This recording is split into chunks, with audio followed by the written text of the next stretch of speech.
My name is Carol Narup. I'm involved in the Chicago chapter and the Naples, Florida chapter.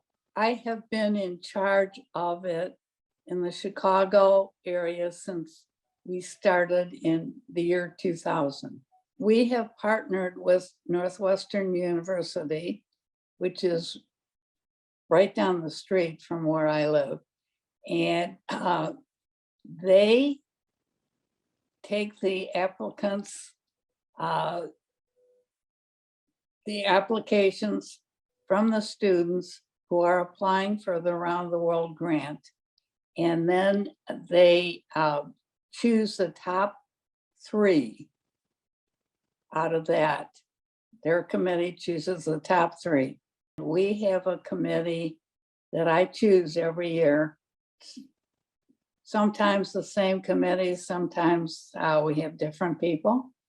And then we interview in person these 3 students, and they give us their round the world ideas, their project that they're going to pursue around the world. And we choose the one who wins the scholarship. Applicants usually come to see us in December or January, and they start their trip around the world in June. So we work with them from January to June to make sure that they're covering all the bases, they're doing the right thing, they're calling the people, et cetera, et cetera. They email us and tell us what they're doing, or if they have any problems, they contact us and we help them take care of them.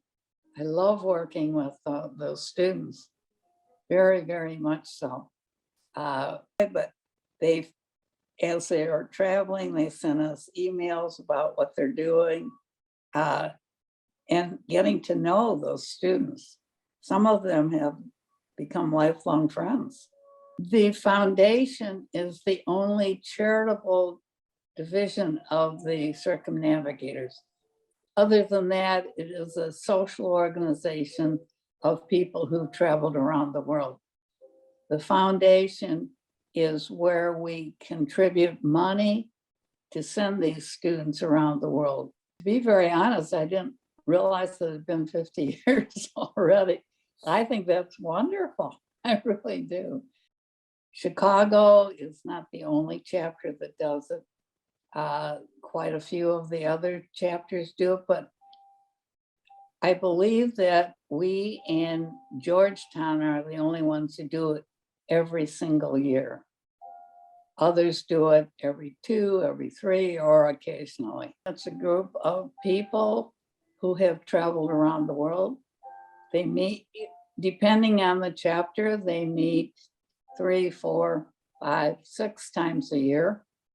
And they mostly discuss their travels.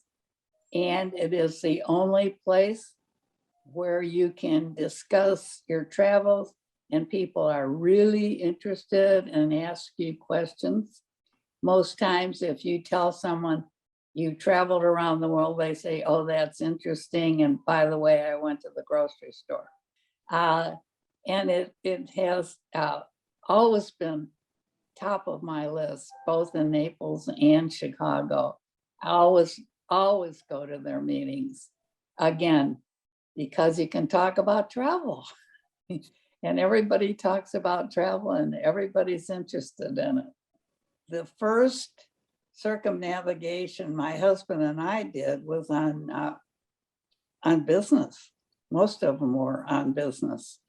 And we had business in Singapore. And I said to my husband, oh, we're halfway around the world. Let's continue going the rest of the way. So we did. We went to Italy and France and England after that, back to Chicago. And that's how we did our first circumnavigation. My first husband was also, well, actually, my second husband, I was a widow and I married again. And both of my husbands were circumnavigators. went around the world.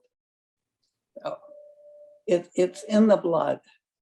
Travel is the most wonderful thing in the world. You get to meet people from all walks of life and all different kinds of countries.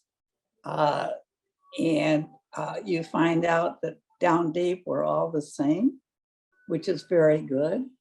And I've made many, many friends throughout the world from our circumnavigation. I really don't have it written down, but I think I've gone around the world at least 6 or 7 times. The club should be, I think, a little larger than it is. I don't know why. You know, a lot of people are traveling around the world now, and a lot of younger people are traveling around the world, but a lot of them don't have the time to join an organization like the circumnavigators. So I really wish we could get more younger people in our group.